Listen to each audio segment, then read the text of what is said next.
Bonjour camarades et bienvenue sur cette chaîne, la chaîne du bonheur, la chaîne qui est là pour vous donner les actualités du pays en temps et en heure. Si tu viens de passer sur cette chaîne, je te prie camarade de liker cette vidéo, de t'abonner et d'activer la cloche de notification parce que toutes ces actions-là nous permettent de sécuriser nos vidéos. Camarades, vous vous souvenez qu'il y a de cela quelques jours, quelques semaines, Steve Farr accusait, non, il ne l'accusait pas, il affirmait que le MSC et le professeur Maurice Kamto sont responsables de tout ce qui se passe au Nozo. Oui, il affirmait que le professeur Maurice Kamto est celui-là qui fournit les armes afin que les enfants du Nozo soient ôtés de vie. Vous vous souvenez également qu'il a déclaré que c'est Maurice Kamto qui avait ôté la vie à tous ses enfants dans le Nozo. Je ne sais pas si vous avez bonne mémoire. Mais il nous a affirmé ici que le professeur Maurice Kamto est celui-là qui est également responsable de la base à la diaspora. Il allait plus loin en disant qu'il fournit également les armes aux ambazoniers afin que les Camerounais ne soient jamais en paix. Pour terminer avec cette introduction, il nous a également dit que le 23 de ce mois, il ira au siège du MRC pour manifester afin de dire son slogan de 2025, tout sauf le MRC. Camarades, il y a de cela quelques heures, nous avons été surpris lorsque un jeune qui se dit patriote, je ne sais pas si pour lui être patriote, ça veut dire idolâtriser le président de la République et aimer les ministres, mais qui se dit patriote, qui est allé manifester contre les jeunes comme lui, contre ces jeunes-là qui ne demandent que l'alternative au pouvoir, en les traitant de terroristes, en les traitant de Boko Haram. Pour ceux qui veulent comprendre de quoi ils sont en train de parler, regardez cette vidéo. Je suis sûr que vous êtes surpris de nous voir. On ne pouvait pas laisser cet acte passer comme ça. Il s'agit d'un énième affront. Ces gens, ce qu'ils font n'est plus au niveau de la violence. Il s'agit des terroristes. Nous sommes venus le dire comme tel. Les photos que vous voyez, c'est les photos de ces terroristes-là. C'est des enfants camerounais, c'est des égarés. C'est vrai, c'est des égarés. Mais ils nous ont prouvé à maintes reprises qu'ils peuvent se comporter comme des terroristes. Alors, on va les... Qu'est-ce qu'on fait? On va les considérer comme des Boko Haram. Aussi simple que ça. Voilà.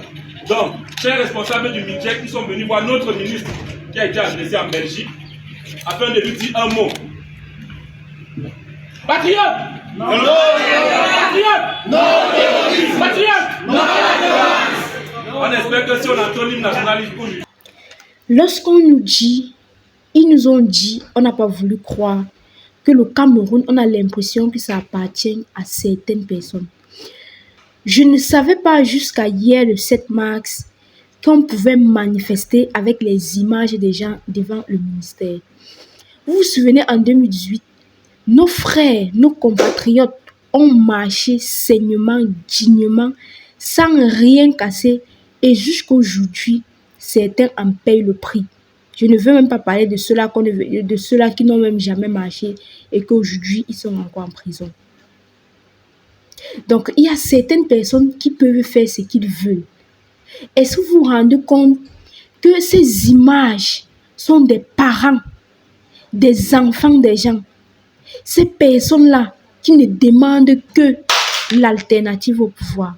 Ces personnes-là qui sont en train de lutter pour que enfin les Camerounais soient libres. Mais un jeune comme eux est en train de les traiter de terroristes. J'étais en train de scroller sur sa page Facebook. Il y a un message il y a un commentaire qui m'a interpellé. Un jeune frère lui a demandé, c'est bien ce que tu as fait.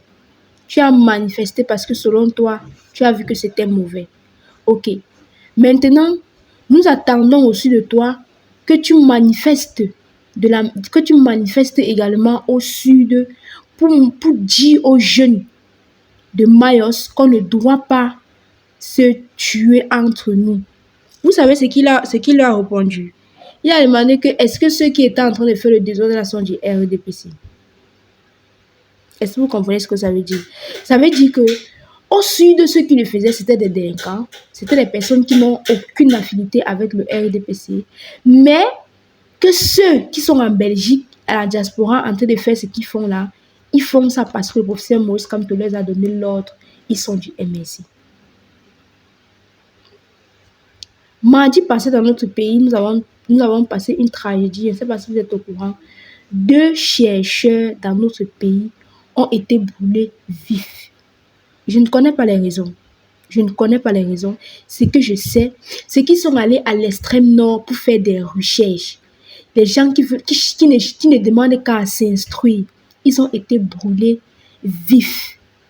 Jusqu'ici, il n'y a eu aucun communiqué, aucune sortie. Personne ne s'est indigné. C'est passé comme une lettre à la poste. Mais ils sont en train de manifester parce que le ministre s'est fait enfariner. Enfariner. Dites-moi, je vais vous donner 2 cas d'espèce. Et en commentaire, vous allez me dire, pour vous, où est-ce qu'on doit véritablement manifester?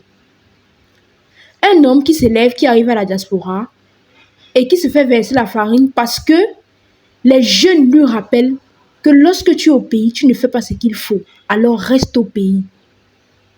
Il se fait enfariner. Premier cas d'espèce. Et un deuxième qui prend sa caméra et dit « J'appartiens au MSC, j'ai confiance pour professeur Maurice Kamto, je lui donne ma voix pour 2025. » Et il se fait cambrioler. Il se fait cambrioler dans sa boutique au point où rien ne reste plus. Juste parce qu'il appartient à un autre parti politique. Regardez cette vidéo. Bonjour, nous sommes ici devant la boutique de monsieur Ayouba Papundam. Comme vous pouvez le voir, la boutique a été soigneusement saccagée.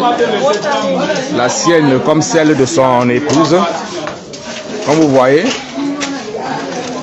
il a été particulièrement ciblé à cause de son appartenance au MSC, à cause de ses convictions politiques. Vous voyez, ici dans le coin, il n'y a que lui et son épouse qui ont été...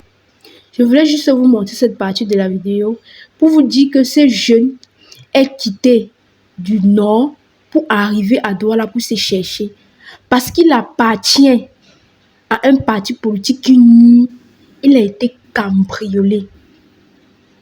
Est-ce que vous essayez de voir jusqu'où c'est gravissime?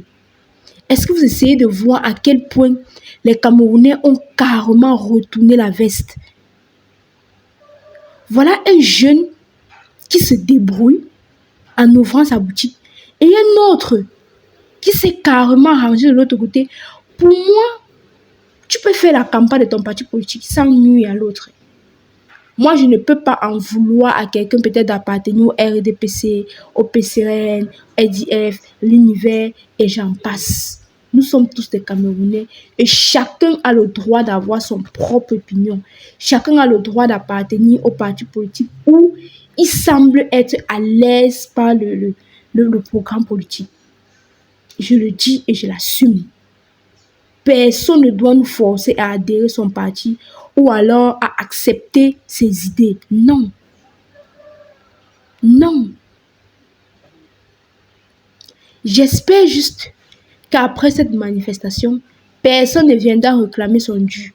Parce qu'on a tellement vu cette scène où les jeunes se mettent là, ils sont payés 2000 francs la journée, ils vont venir juste se placer là comme des poteaux et à la fin, ils auront les 2000 francs. Vous vous souvenez de ces jeunes-là qui appelaient à la candidature de M. Paul Biya et ils mettaient à l'appui qu'ils allaient eux-mêmes payer sa caution. Et à la fin, le scandale est sorti que ces jeunes réclamaient leurs 2000 qu'on les avait promis. Tout n'est que théâtre. Tout n'est que distraction. Tout n'est que sage. Soyez sage et dites-vous bien que qui est-ce que je suis en train de soutenir?